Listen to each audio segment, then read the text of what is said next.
Hi, this is Alon Rubin from The New Regime, and you're watching SLC Audio. What's up, everybody? It's Big Brian here, SLC Audio, and we're here with Alon from the band The New Regime. I'm really excited to talk to him today. He's going to probably geek out with us a little bit about some studio techniques as well as stage. And so, pleasure having you here today. Thank you. Nice meeting you. Likewise.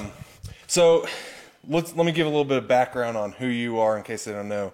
You've been in Lost Prophets, Nine Inch Nails, Angels and Airwaves, Paramore. Am I missing any? You know what? I wasn't paying attention. All right. Okay. Yeah. No, but yeah, all of those, you're right. Yeah. All those, yeah. And you're now, while you were on tour, you decided that you wanted to start writing your own music, and you started creating music? Yeah, well, I started The New Regime. It doesn't feel like this long, but about 2008, Okay. I think. First release was late 2008, early 2009, or somewhere around that era.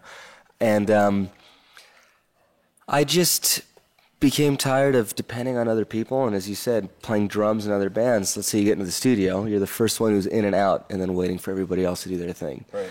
And long story short, I had acquired the skill of playing multiple instruments as I was growing up, and I got to the point where I was like, you know what? If I jump the hurdle of not being shy with singing, I can write my own songs, I can record my own songs, and I can do everything by myself.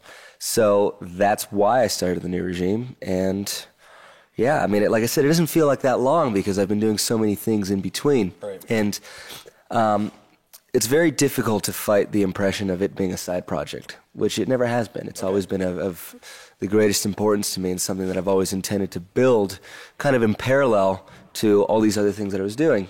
But there have been years at a time where I haven't been able to play a show. However, I consistently recorded and released music, but it wasn't until the end of the last Nine Inch Nails cycle in 2014 that I've really been able to put out my latest, Exhibit B, and get back to touring, which we've been doing consistently since about August of last year. Okay.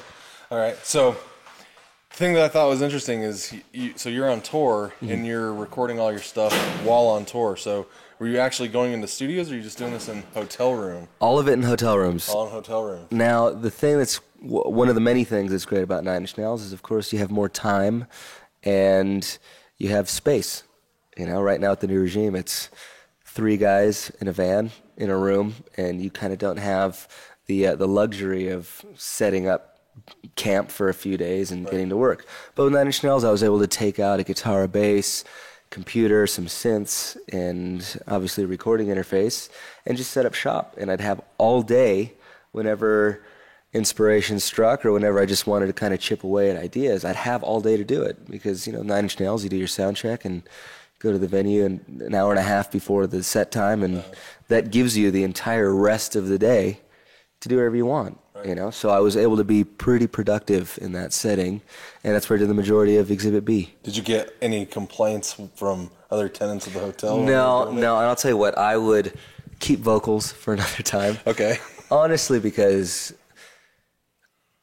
you just want to be as open and free as possible, and when you are in a room and you know you're surrounded by people, I mean, I don't want to be an asshole who's just making a bunch of noise. Right. So if I had to lay down an idea, I did it really quietly. Gotcha. And then I deal with it later. Right. What about drums? Were you programming those and then playing them live later? Or? Exactly. Yeah. Exactly. And I hate doing that. I love programming electronic drums or, you know, synthesized percussion, whatever it may be.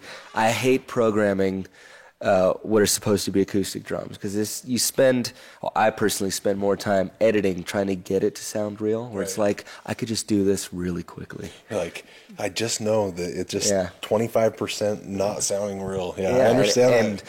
And honestly, I'd rather program it terribly and just get out of the way and know, okay, I know what it's going to be when I have the basics. Exactly. Okay, so you now have all these ideas in your head. You're obviously, you know, coming from the drumming background. That's what you're doing with the other bands.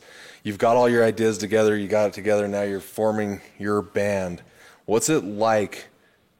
And you know, compare yourself maybe a little to Dave Grohl. Did the same thing. You know, drummer for Nirvana. So I've heard. Then right. And then he does his own thing, and it's kind of cool. But when you get your band together and you say, all right, is it intimidating for them to be like, well, you're a drummer in all these other bands and now I got to play drums for you? Or No, well, fortunately, I mean, so right now the New Regime's a three-piece as far as the live ensemble is concerned.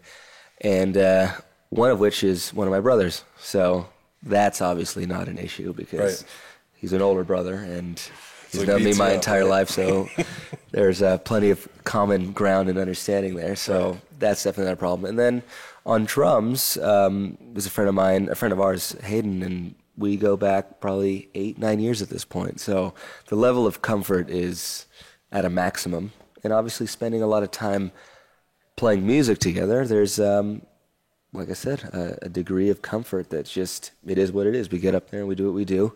And I will say this, initially, so the last time I had the opportunity to tour before midway through last year, whatever it was, it had been a few years because Angels and Airwaves turned into a little bit with Paramore, and then that went into a full Nine Inch Nails cycle. So that was about 3 years of nonstop drumming. Okay. And like I said, always writing my own material, but did not have the chance to play my own shows. Right. But during that time, I think it was a good way of getting a different kind of perspective because initially I wanted to reproduce the album to the best of our ability live. Okay.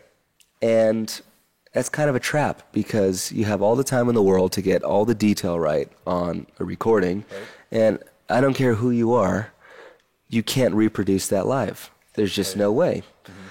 But then I was also thinking about it. I was like, all my favorite bands made a distinct difference between what's on album and what's on the live show. What is the live show? So I feel like that was a great realization for me, and it was very liberating because I actually slimmed down the band to a three-piece, thinking, okay, we're going to make the versions of these songs more raw. We're going to expand on the live versions of these songs. We're going to, jam a bit, we'll improvise, we'll change things up on a nightly basis so that the show is very different to what the album is. Okay. And I think like that was a great realization to make, and I think it's really enhanced the power and the quality of the show because, like I said, it's just three of us. We don't have our own sound people. Right. We don't have any of that. So let's say you are trying to bring in 20 inputs worth of audio to a guy who doesn't even want to be there, and he has to mix it. You're setting yourself up for failure at that point. But you'll see it tonight. It'll be a nice, raw, powerful interpretation of those songs. It's awesome. I'm excited to hear it. So let's shift gears a little bit. You record, like I said, everything yourself. What you're using Pro Tools, you said, off camera, but what were you doing to shape your sounds? I mean, are you taking amplifiers in the hotels? Or are you doing things direct and then reamping later? How are you shaping your tones? Well, before we get into that, I should say that my oldest brother, his name's Aaron, he manages me, but he also engineers and mixes all the stuff. Okay. So occasionally he would come out and meet me somewhere on tour, and he would take over engineering duties. But while I'm by myself recording, I use things like Guitar Rig or emulations of synths that I either have or know how to use pretty well. So at home, for example, I have a pretty extensive collection of amps and pedals and those sorts of things, and I know what those do very well. Right. So I can get in the ballpark of mimicking them with something like Guitar Rig. And I think Guitar Rig is a great tool, but I kind of use it more as a sketchbook for the sounds. I know what my AC30s sound like at home. I know what the twin amps and the twins and the whatever, all those things sound like. So once again, I don't waste too much time. As soon as it's in the vicinity of what I want or what I know I can get at home, I just say, okay, that's good enough, and do it.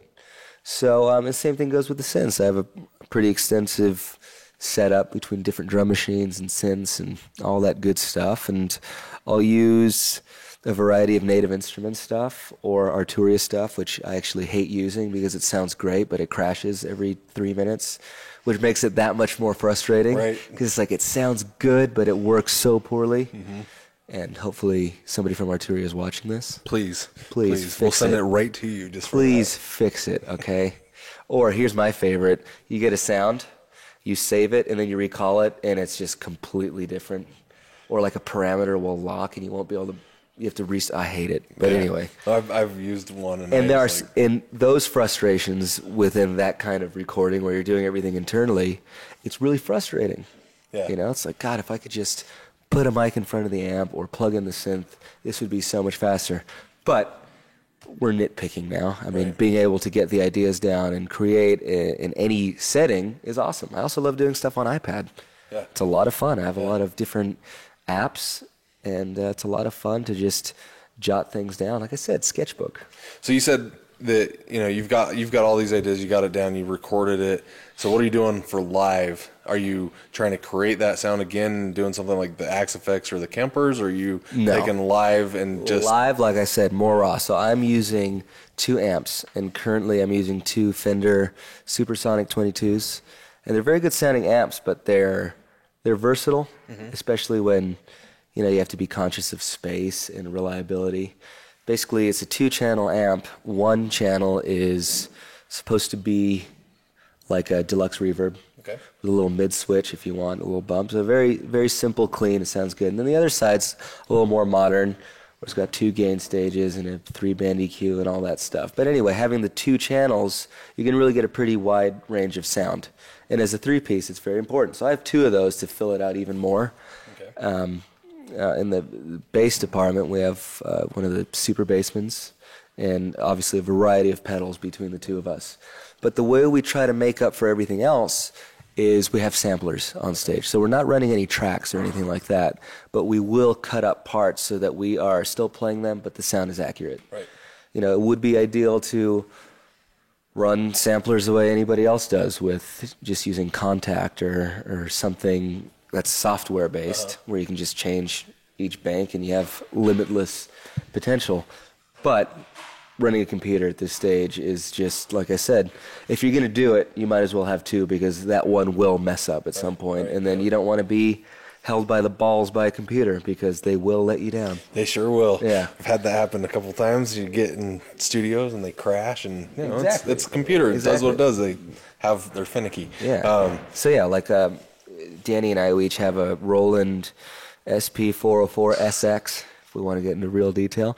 It's just a good little SD card-based sampler, and it's very immediate. And what's actually really beneficial about those is that the switching from banks is immediate. Okay. There's no delay or anything. And I was trying to find the best thing, because, you know, we're in charge of that stuff. If something goes down on stage, we need to figure out what it is. You don't got a tech running up there. Exactly. So when something goes wrong, I'm singing and trying to troubleshoot at the same time. Like 2 sides of your brain. Yeah. So whatever, as much as I can minimize the potential for failure, I do that. And then Hayden's got one of the SPD-SXs, the Roland, and it works great. And we're able to cover a lot of ground just between the 3 of us, and a little help from the technology. Awesome. So you're blending the raw sound of your vintage or, you know, amps, but with blending it with modern technology. That's the sound that I heard on the album when I listened through. Exactly. Yeah, and honestly, without sounding pretentious, I mean, that's what I want to go for, because my favorites of all time are definitely in the classics genre. And, you know, I've said it a million times and no need to go into it now. But I also love electronics and some more modern stuff, but more modern instrumentation and kind of utilizing the tools of the day. But I love to mix both. Right. I think it would be boring. I really find it boring when people say, okay, I love the Beatles, and they just dedicate their lives to trying to sound like the Beatles. Right. It's like, why? Well, there's things that you will never mimic. Like, I mean, Ever. like And for the so way many that reasons. they use their hands on the instruments, they're not going to match exactly. You know? And for so many reasons, you can't mimic anything. Right. And even if you could, why? Right. Why bother? But I love it. So, I mean, I mentioned the Beatles. It's a holy grail for me. Right. You know, same with Led Zeppelin, Queen, and there we go, talking about my trinity of music. But, you know, it's okay to learn and love those things, but take it and mix it up and do something else. So between those influences and then loving other things like Depeche Mode or Radiohead or whatever it may be, it's great. And look, diving in a little bit deeper, it's like, I don't have the most extensive electronic music catalog. Far from it. In fact, it's extremely minimal. Right.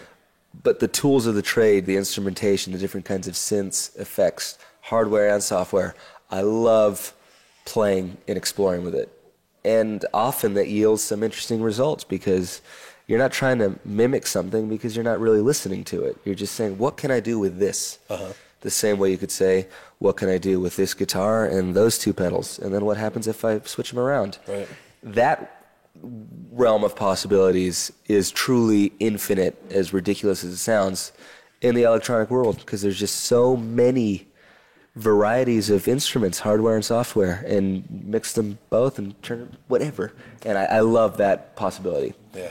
You know, you get very lost. You can start with nothing, whereas if you have a guitar, you're going to start with a riff, or you're going to start with something. Right. But you can get in there and start from nothing, and it'll take you somewhere you had no idea you were going to. Awesome. I think you just delivered such like valuable knowledge to all of our, the people that are watching this that are out there like, how am I going to go out and create something that's unique to myself, but maybe paying a little bit of homage to the, like you said. There's a reason why the greatest of all time are the greatest of all time. Right. And like anything great, you should learn from it. But it's a weird thing with bands or, like I said, not to sound pretentious, any kind of art, it's really easy to blur the line between paying an homage and being a knockoff, and there's no point in the latter. Right. Well, thank you so much for your time. Thank you. New Regime is out. You guys can get it on iTunes, Spotify. Yeah, it's everywhere. It's everywhere. Yeah. But thenewregime.com, iTunes, any streaming platform, any online distributor, whatever works. You're going to watch the show tonight, right? Oh, yeah. Okay, we'll talk afterwards. And you'll Sounds good. Let me know what you think. Yeah, cool. Okay. This is Big Brian, SLC Audio. I want to say thanks to NACPAC Films for editing this, filming it, putting it together for us. Thanks to Elon and the New Regime, and we're looking forward to seeing what you got tonight. Thank you very much. I'm going to thank all the same people and Brian over here as well. So thank you. Thank you.